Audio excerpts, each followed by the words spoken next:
I'm working on a little bit of trim work today, trying to get the kitchen tied up a little more. You can see I actually did a baseboard over on that sidewall, and down here I got the toe kick in. We decided, after looking at it and considering all things, that we wanted the toe kick to contrast the cabinets and kind of match with the countertop. That's very unusual. Most of the time the toe kick is the same color as the cabinets. We just didn't want white down there. We feel like it's going to get banged up and dirty, and we really liked how it kind of separated the cabinets from the floor and gave that division line. Over here, also wrapped the trim around that corner, and that's as far as I got so far. What I'm going to be working on right now is actually creating a small piece of trim work that's going to go along the countertop as a backsplash, I guess. It's not really going to be a backsplash, it's going to be small, but it's going to finish off the counter. I might be working on some window trim. And over here on this corner, you can see it's unfinished. This is like a T111 siding panel, and here's the drywall. I would like to create a piece of trim to cover this corner going down. So I'm just working on getting some little stuff done. Made a couple of small pieces of wood that I'll need. I ripped some wood for the window. That's for the tops of the windows. I still got to do the sides. I'm really trying to work with the wood that I have on hand, and I don't have too much wide wood. That's my problem. I think I'm going to start working on the corner trim for that wall in the kitchen. I don't know if this piece will work. It's a leftover scrap cut off I had. It's actually pretty wobbly. It's warped a lot. I'm going to try it. I'm going to try to make it work. I guess I'm going to rip it down to 1 inch by 1 inch, and then I'm going to see how flexible it is.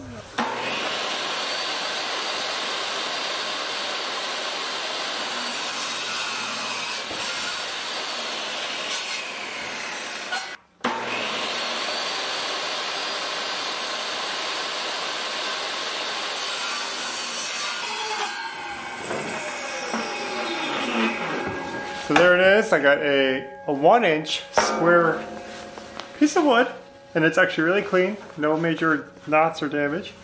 That's good. I got my blade about 3/4 inches up, about a 1/4 inch over from the guard.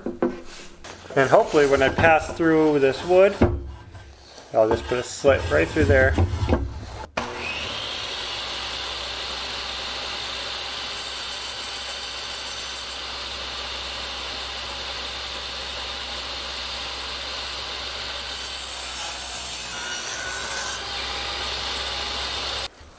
Now I gotta make a slit this way. We're gonna cut out this chunk.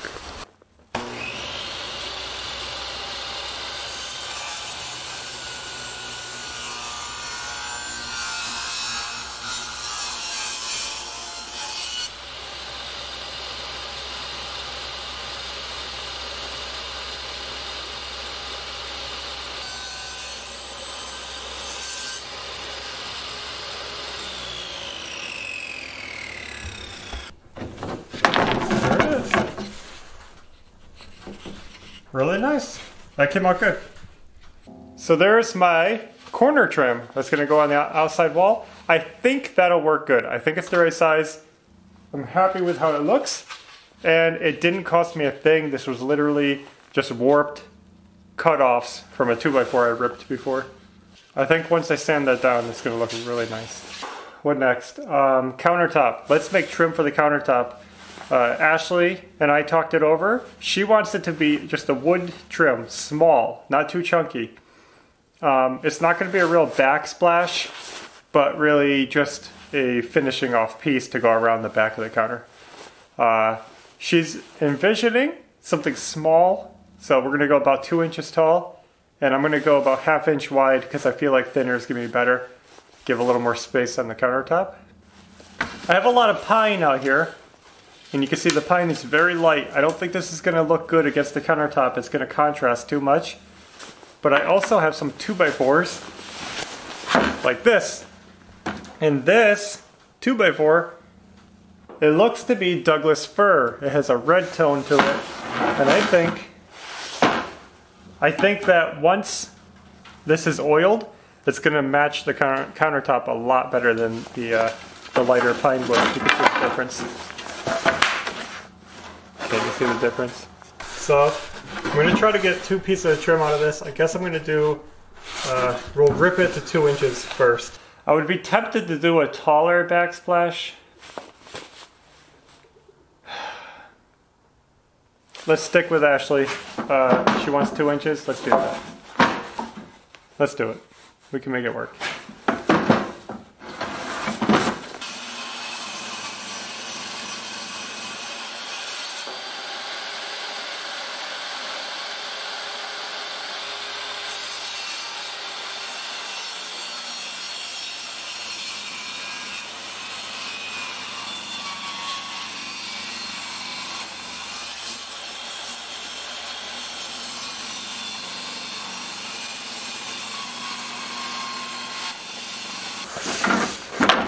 Alright, we've got 2 boards that are 1/2 inch thick and 2 inches wide, and they look pretty nice actually.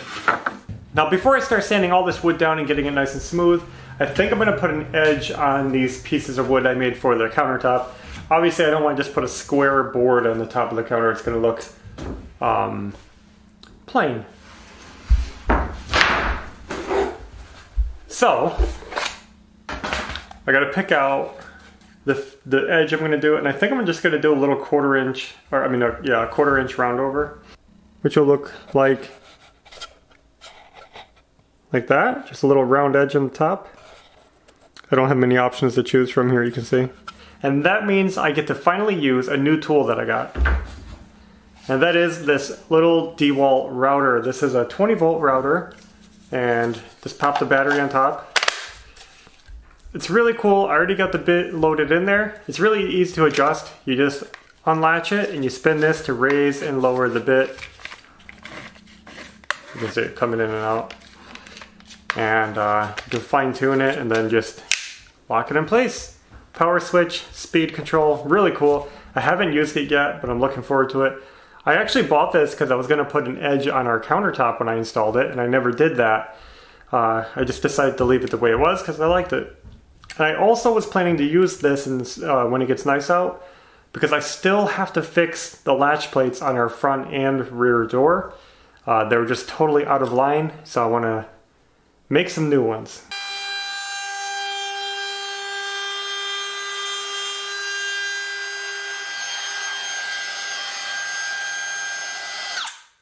Kind of hard to see, but we put a nice rounded edge on that. Now I gotta sand this all down and get all that rough cut off there. It's getting too dusty in the house, so I gotta come outside. Now I'm gonna sand down this piece.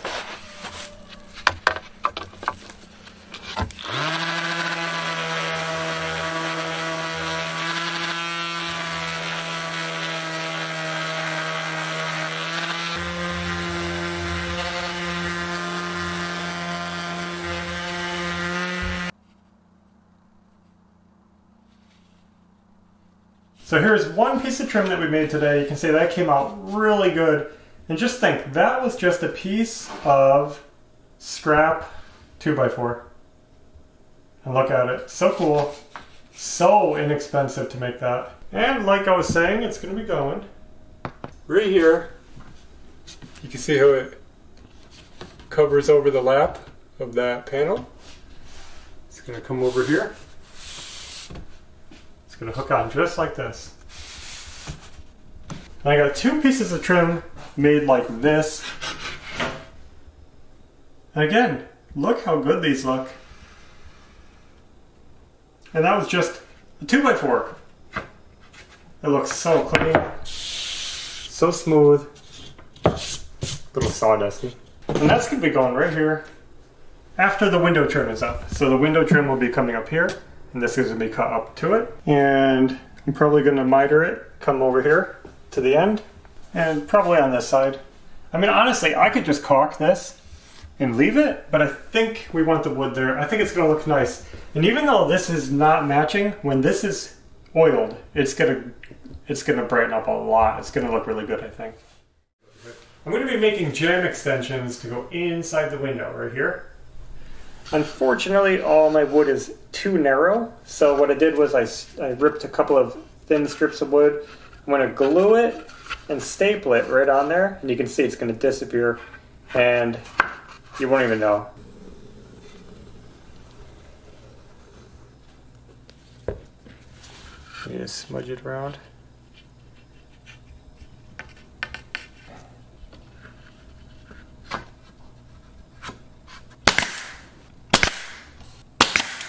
Well, here it is, all done. I just got done sanding it and it's totally smooth.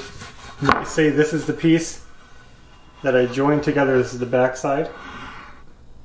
Got glue sticking out that I gotta clean off, but you can't even tell. It looks like one board, and that's what I wanted, so really awesome.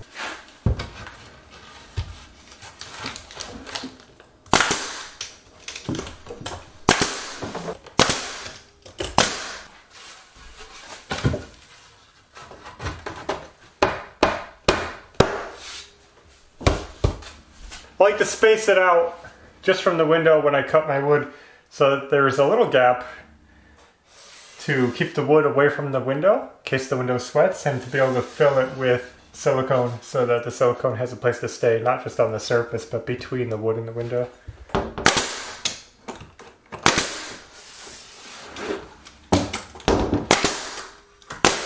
Okay, now for the side casing. I'm going to try a little experiment this time. I want to put my trim up, and I like to finish my trim before putting it up so that I don't make a mess. But at the same time, I always have to fill holes and finish it again after it's up anyway. And it's hard to get the cuts right and everything. So anyway, what I'm going to do is I'm going to put my trim up raw. But to make finishing it easier, I'm going to use some of my leftover drywall tape. This is just paper tape, pretty thick. And I'm going to stick it on the wall. Let me get this measured.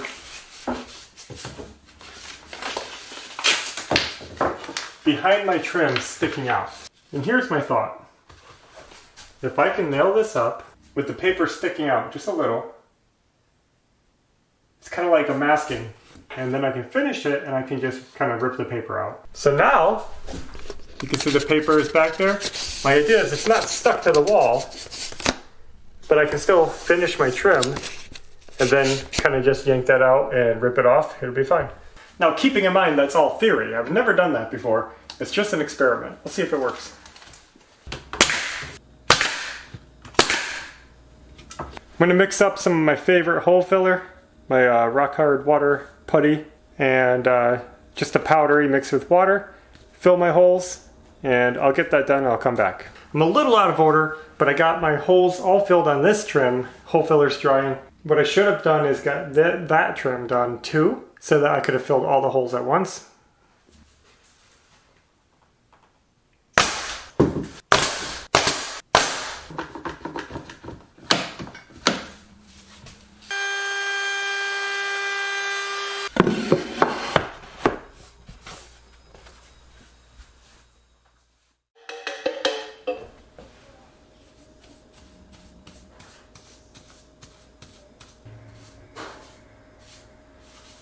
This morning I went ahead and sanded down all my hole filler, got it really smooth, and then I coated all the window trim in a coat of shellac. I'm choosing shellac for the window because it's quick drying and it has a really nice finish. It's just quick and easy to use, and it doesn't darken up my hole filler like the oil does. So I just wanted that to stay kind of light. Now I'm going to go ahead and oil the trim that I put along the countertop. I want to oil that, not shellac it, because I don't want to get shellac all over the counter. And I feel like it should kind of be one with the countertop. So I'm going to start oiling, and while I'm going with the tung oil, I'm going to go ahead and put a whole coat over the countertop again because it honestly needs it. You should keep applying oil until it just won't take any more. This oil looks a little different because it's called half and half. I bought this pre-mixed. This is half tung oil, half citrus solvent. It thins the oil down so that it absorbs deeper into the wood and easier into the wood. It'll give it a better seal. And in case you're wondering, this drywall tape, so far it's working really well. I was able to not get shellac all over the wall. Now we'll just load it on here.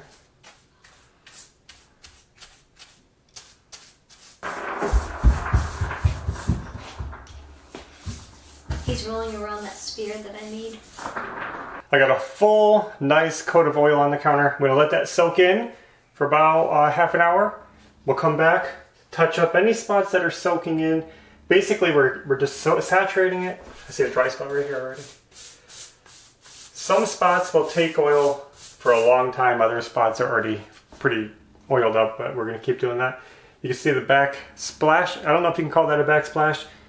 I guess so. It's looking really good. You can see over there, got that corner done. The trim looks good.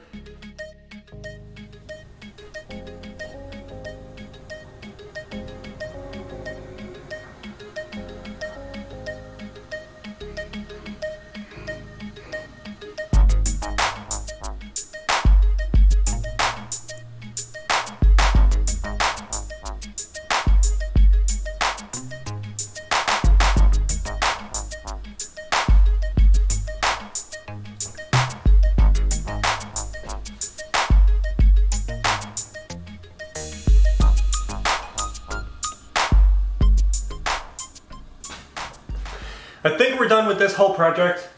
Countertop is looking awesome. I have so much oil on it. All the trim work, it came out really nice. After the oil cures, I mean after like a month, I'm gonna do some clear silicone around all the trim, make sure no water can seep behind or under it. You can see this stuff up on top of the cabinets. That's just extra trim, so that's not staying there, it's just sitting on top of the cabinets. Yeah, we got a lot of work done. We got the corner trim, baseboard trim started, countertop basically finished, looking really awesome. And the window came out so good. So happy that I managed to piece some wood together to make that work, and it looks really awesome. You wouldn't even know that I pieced it together. Making some big progress in the kitchen. The other window, the reason I didn't do that at the same time is because I don't have a windowsill. The windowsill has to be pretty deep. I'm tempted to piece some wood together to make that too. I'm just debating whether or not I want to wait until I can get a solid piece of wood or not, but I'll do that eventually. You know, this is the process. Pretty basic trim, looks good though. So we made some big progress over the last couple days. Do you like how the trim came out? Yeah, it's perfect. Happy with it? Yeah. So another project done, and we're gonna wrap the video up now. We really appreciate you guys watching, being a part of it. Thank you for the PayPal gifts, for everything you guys do, the comments, and just being subscribed. If you're not subscribed, be sure to hit that subscribe button. It helps our channel grow. And yeah, wouldn't it be cool to get to 100K and get that play button? Yep, Ashley wants 100K, so let's try to get there. Anyway, that's all we have. So we'll have another video coming soon. So until next time, take care. Bye.